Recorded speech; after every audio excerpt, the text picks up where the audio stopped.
Hello, I'm Paul Zayachuk, founder of Elastic Steel Method of Athletic Conditioning.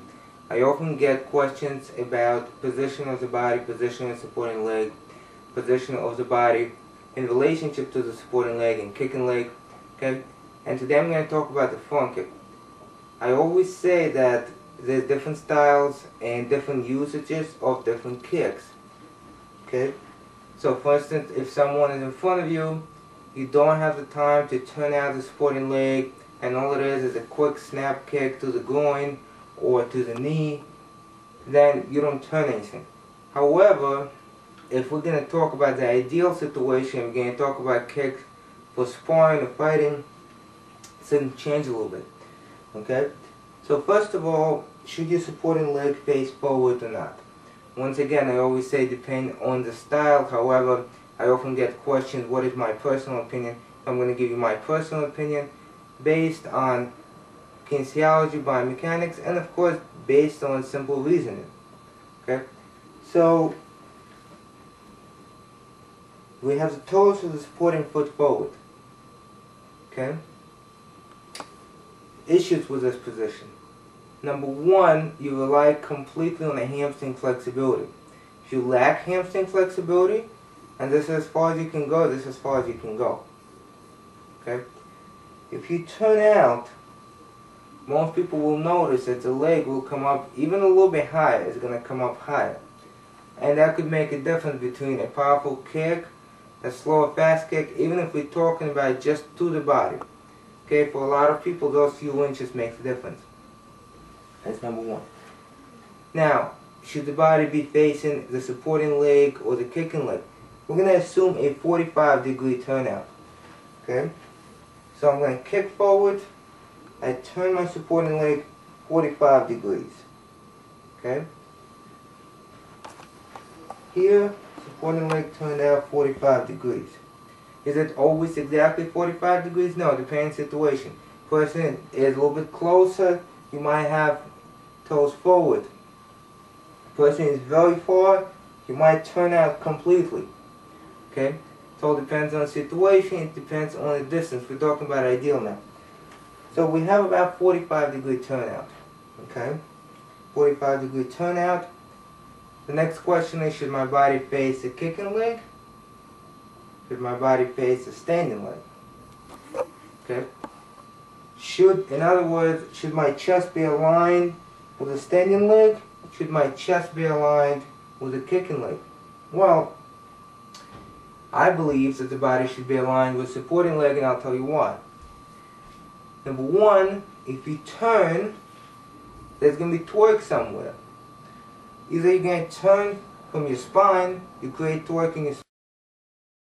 You can turn from the hip, create torque in your hip, which will have the knee followed and the ankle and foot followed. Okay? So if you try to turn towards the kicking leg, in other words, if you try to kick with the supporting leg turned out towards, looking towards the kicking leg, something has to turn. So it's either going to be from your spine, going to be from this hip, from the knee, from the foot. Okay? So what is easier to turn? The leg that you stand on or the hip of the kicking leg? Obviously the hip of the kicking leg. Okay? That's number one. One argument for your body turning towards the supporting leg. What does that mean for your kicking leg? That means that it's not going to be directly in front of your body. It's going to be either completely on the side of your body if you have a very good turnout, or it's going to be partially on the side of your body. Okay? Advantage of having the kick on the side of your body, you expose less target. Okay? Here, I give a lot more target.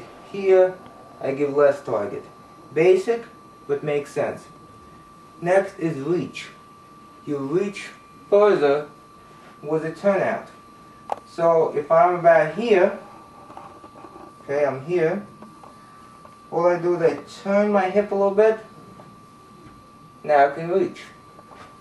Turn back, I cannot. Okay?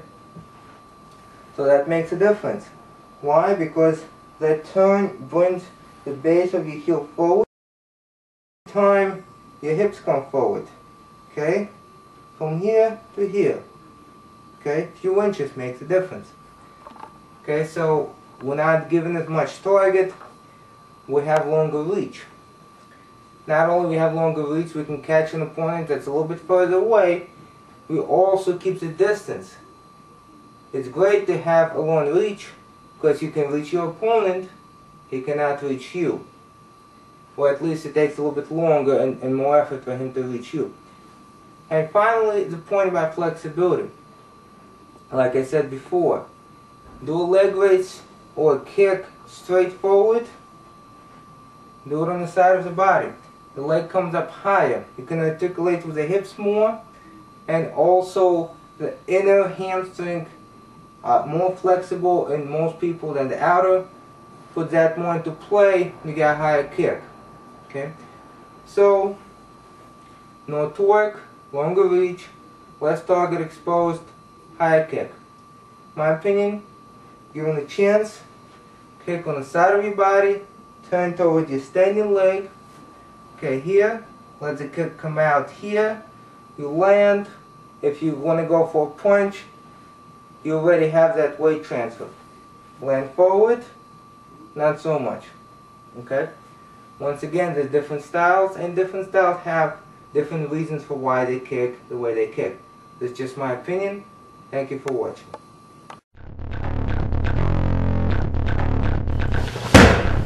Punch, stand up, hook kick.